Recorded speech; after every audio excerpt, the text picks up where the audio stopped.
Welcome back into the News Hour, where this week on Foodie Friday, we decided to feed our sweet tooth by heading on over to the Ugly Pie in preparation for Pie Day this Sunday. And much to our surprise, the girls let our foodie team make some ugly pies ourselves to really prove their point that it's what's on the inside that matters at their shop. Welcome to another episode of Foodie Friday. This week we are at one of arguably the most famous pie shops on all of Delmarva, the Ugly Pie. You've seen the lines on Thanksgiving, you've seen the lines on other holidays, but now we're excited to get them on Foodie Friday. Let's go try them out. Although the word ugly is in their name, there may not be a more beautiful sight than a freshly baked treat from the Ugly Pie. The dynamic duo of Shayna Bounds and Heather Hall is still getting used to the fact that when it comes to pie, their shop is arguably one of the most famous around. We're still getting used to that. I don't think either one of us are people that like to be in the spotlight naturally. So it's easier for us to sell the pie than to sell ourselves, essentially. Yeah. So we let the pie speak for itself. And their pies can handle that task. We started off with one of their best sellers, the apple crumb pie. And let me tell you what, instantly I was in love. The tartness of the apple working so perfectly with the cinnamony goodness. The crust, perfection. And before I knew it, I was doing more eating than talking.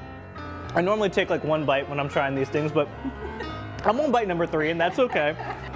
I should have worn sweatpants. But that's a reaction from most people. It's like the embodiment of the old Pringles ad. Once you pop, you just can't stop. And that continued with their apple dumplings. The girls so graciously had let me make a few earlier, so of course we had to try them out.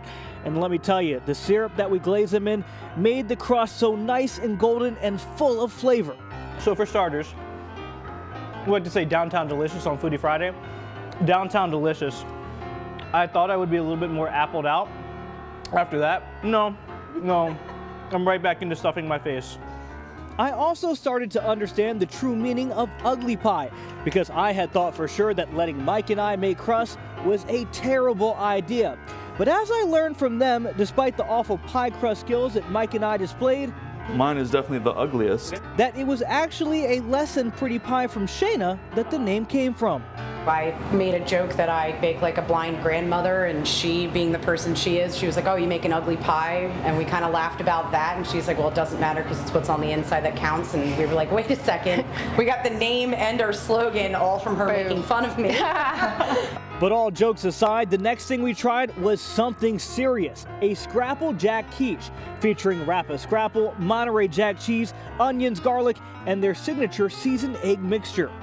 You guys have this amazing crust that you use with everything. That's fantastic. The only problem with having this in the morning, I wouldn't want to go to work.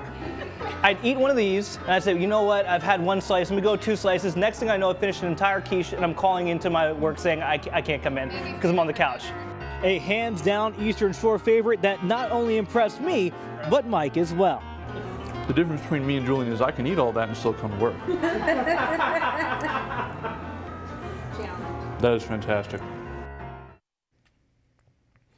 And I just want to point out, Mike actually went back to Ugly Pie to get himself another Scrapple quiche today. He loves it so much. It's fantastic. If you'd like to try the Ugly Pie out, and I recommend you do, they are located at 501 West Main Street, Suite C in Salisbury. They have so many different pies and quiches, all of them so amazing. Now, we should mention they are doing some specials for this Sunday, Pie Day. The first 15 people will be getting door busters. The first person gets a grand prize. They open up at 10 that day and close at 2, and I recommend getting in line very early.